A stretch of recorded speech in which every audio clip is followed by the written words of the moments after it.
Student, आइए आज हम class 10th math UP board Hindi medium के इम्पोर्टेंट क्वेश्चन करते हैं जो कि बोर्ड के लिए इम्पोर्टेंट है।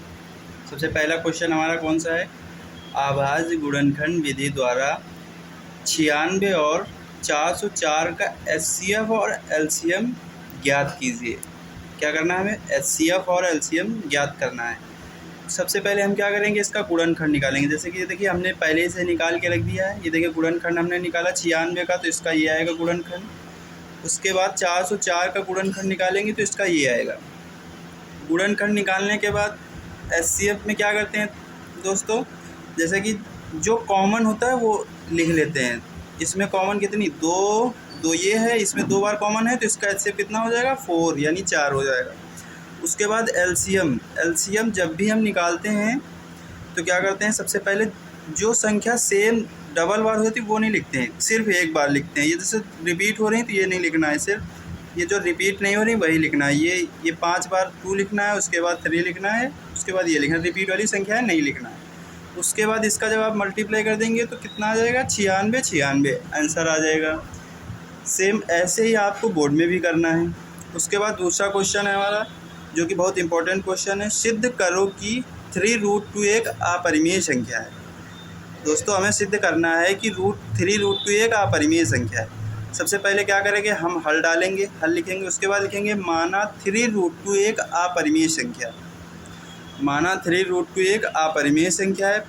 परिमेय के लिए P/Q इक्वल टू हम 0 लिख सकते हैं। उसके बाद Q जो है हमारा नॉट इक्वल टू 0 नहीं होना चाहिए। 0 क्यों नहीं होना चाहिए? क्योंकि अगर 0 ये हो गया तो हमारी संख्या इनफाइनाइट हो जाएगी, तो इसीलिए P/Q जो है हमारा नॉट इक्वल टू 0 नहीं होना चाहिए। उसके बाद आगे क्वेश्चन देखते हैं हम, हमारा आगे का क्वेश्चन। उसके बाद लिखना है जहाँ P और Q एक पूर्णांक है। ये जो हमारी जो संख्याएं हैं स्टूडेंट, ये वाली P और Q एक पूर्णांक है, तो वही लिखना है जहाँ P और Q एक पूर्णांक है। उसके बाद इसके बराबर लिख लेना है 3√2, क्योंकि हमने माना हुआ है 3√2 एक परिमेय संख्या है, तो इसके बराबर लिख सकते हैं। उसके बाद ये 3 जो है इसके डिवाइड में चला जाएगा, डिवाइड यानी भाग में चला जाएगा, तो ये हो जाएगा। अब इसमें P और Q क्या है? हमारा पूर्णांक है, तो इसे हम लिख 3। जब ये 2 पूर्णांक है तो ये भी 3 भी पूर्णांक होगा, तो इस लिखेंगे 3, P और Q हमारे पूर्णांक हैं। चूँकि 3, P और Q पूर्णांक हैं, इसीलिए P/में 3Q एक अपरिमेय संख्या होगी। इसीलिए √2 भी एक परिमेय संख्या होगी। जब भाई ये हमारा एक परिमेय संख्या है तो ये भी होना चाहिए था, लेकिन ऐसा नहीं होता है। उसके बाद क्या लैंग्वेज लिखेंगे? इस तथ्य का विरोधाभास प्राप्त होता है कि √2 एक अपरिमेय संख्या है। इसका हमें जो है ये काल्पनिक, मतलब जो हमने किया है ये काल्पनिक, मतलब ये √2 एक परिमेय होनी चाहिए, लेकिन नहीं होता ऐसा। इसका इस तथ्य का विरोधाभास प्राप्त होता है कि √2 एक अपरिमेय संख्या है। बाद में हम क्या लिख देंगे लास्ट में? अतः हम कह सकते हैं कि 3√2 एक अपरिमेय संख्या है। तो ये क्या हो गया? हमारा प्रूव हो गया। कुछ नहीं करना था, बस इसमें लैंग्वेज लिखनी थी। उसके बाद सेम इसी तरह क्वेश्चन एक और दूसरा है। सिद्ध करो कि 6+ ये हमारा क्वेश्चन है। सिद्ध करो कि 6+ √2 एक अपरिमेय संख्या है। हमें सिद्ध करना है 6+ √2 एक अपरिमेय संख्या है। वही प्रोसेस करेंगे हम। माना 6+ √2 एक परिमेय संख्या है, मान लेंगे। उसके बाद परिमेय के लिए हम क्या करेंगे? P/में Q लिखो या A/में B, कुछ भी लिख सकते हैं आप, चाहे आप जो भी संख्या मतलब जो भी ले लें। Equal to 0, B not equal to 0 नहीं होना चाहिए। और ये A और B क्या है? सहअभाज्य संख्याएं हमारी। तो हम कह सकते हैं A/में B बराबर 6+ √2, क्योंकि हमने ये परिमेय माना हुआ है तो इसके बराबर हम लिख सकते हैं।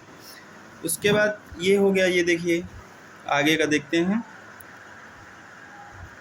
√2 बराबर ये 6 इधर आ जाएगा, माइनस का हो जाएगा। तो इसके बाद क्या लिखेंगे? चूँकि A और B पूर्णांक हैं, इसीलिए A/में B -6 एक परिमेय संख्या। क्योंकि जब भाई ये पूर्णांक हैं A और B, तो हमारा A/में B -6 एक परिमेय संख्या होगी, अर्थात √2 भी एक परिमेय संख्या होनी चाहिए थी।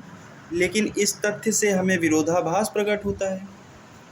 होनी चाहिए थी लेकिन ऐसा नहीं होता है। इस तथ्य से हमें विरोधाभास प्रकट होता है, अतः 6 + √2 एक अपरिमेय संख्या है। यही हमें प्रूव करना था।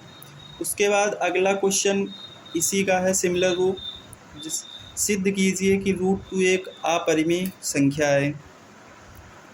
इसमें भी वही करेंगे, माना √2 एक परिमेय संख्या है। सबसे पहले क्या करेंगे, माना √2 एक परिमेय संख्या है। परिमेय के लिए a/b = 0 लिखेंगे। b ≠ 0 के होना चाहिए था। a और b क्या है, सहअभाज्य संख्याएं होती हैं जिनका कॉमन फैक्टर 1 हो। उसके बाद ये भी क्या करते हैं, इसके बराबर लिख सकते हैं, √2 को हम इसके बराबर लिख सकते हैं, √2 बराबर a/b। और उसके बाद दोनों पक्षों का हम क्या करेंगे, वर्ग करेंगे। वर्ग करेंगे तो ये हो जाएगा 2, वर्ग करेंगे तो रूट हट जाएगा इसका, तो केवल 2 बचेगा। a² / b², इसके नीचे कुछ नहीं तो हम 1 लगा लेते हैं।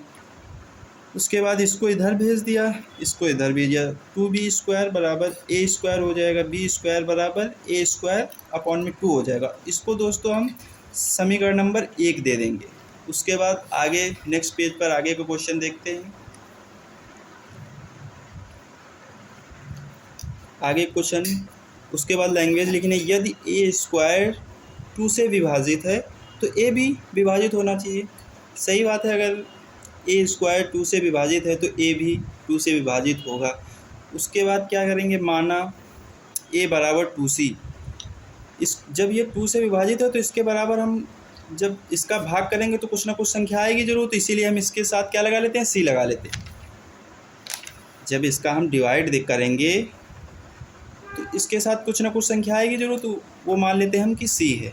उसके बाद क्या करेंगे, a का मान समीकरण 1 में रखेंगे, तो ये हो जाएगा b² बराबर 2c² b² बराबर 4c² 2 हो जाएगा। 2 से 4 कट जाएगा, 2 बचेगा, तो क्या b² बराबर 2c² हो जाएगा। अब c² बराबर b² 2 हो जाएगा।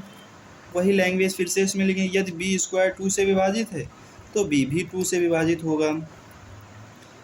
b भी, और इसका कॉमन फैक्टर देखो कितना आ रहा है, 2 आ रहा है। तो इसीलिए ये इस तथ्य से हमें क्या मतलब मिलता है कि विरोधाभास प्रकट होता है।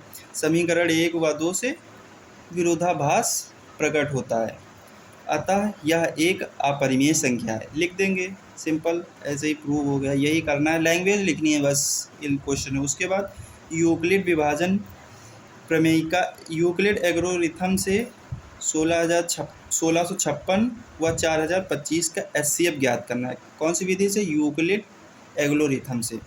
इसका फार्मूला होता है भाज्य बराबर भाजक गुणे भागफल प्लस शेषफल, a बराबर BQ प्लस R। इसको सिंपल शॉर्टकट मेथड ऐसे लिख सकते हैं, शॉर्टकट में।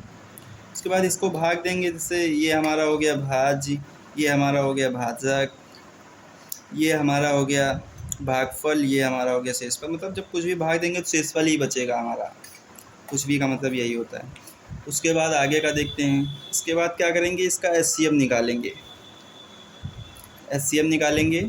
HCF क्या करेंगे, जो छोटी संख्या होती है उसको बाहर रखते हैं, बाकी जो छोटी संख्या होती है वो हमारा भाजक होता है, और जो बड़ी संख्या होती है वो हमारा क्या होता है, भाज्य होता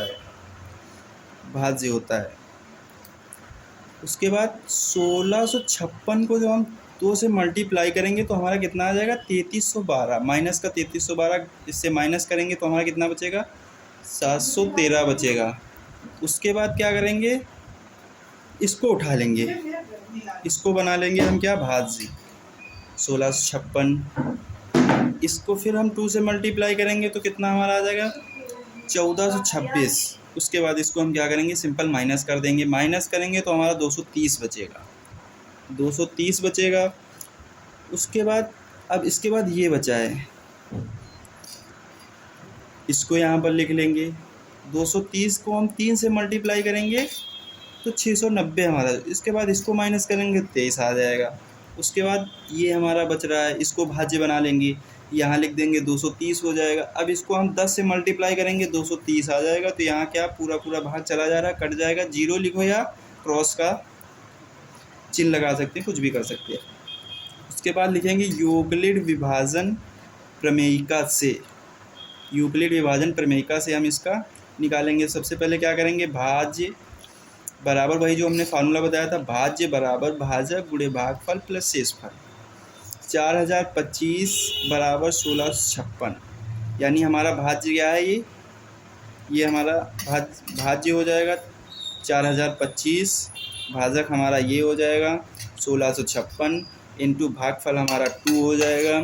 उसके बाद इसको करने के बाद हमारा शेषफल ये बच रहा है 713, इसके लिए शेषफल ये होगा।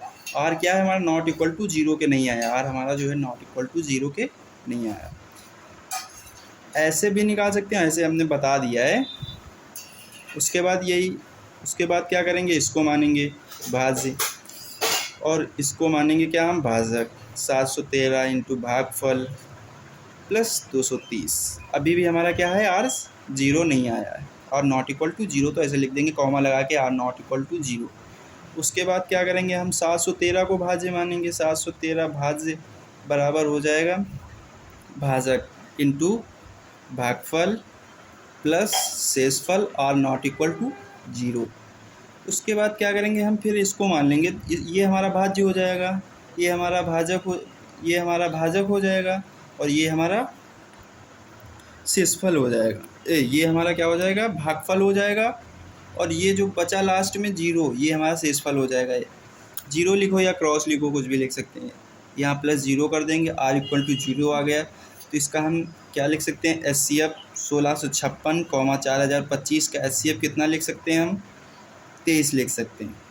क्योंकि ये देखिए मल्टीप्लाई, यही मतलब इसका मल्टीप्लाई जब हम कर रहे हैं तो ये पूरी संख्या डिवाइड हो जाए तो इसका HCF यही होगा स्टूडेंट, यही हमारा आंसर हो जाएगा।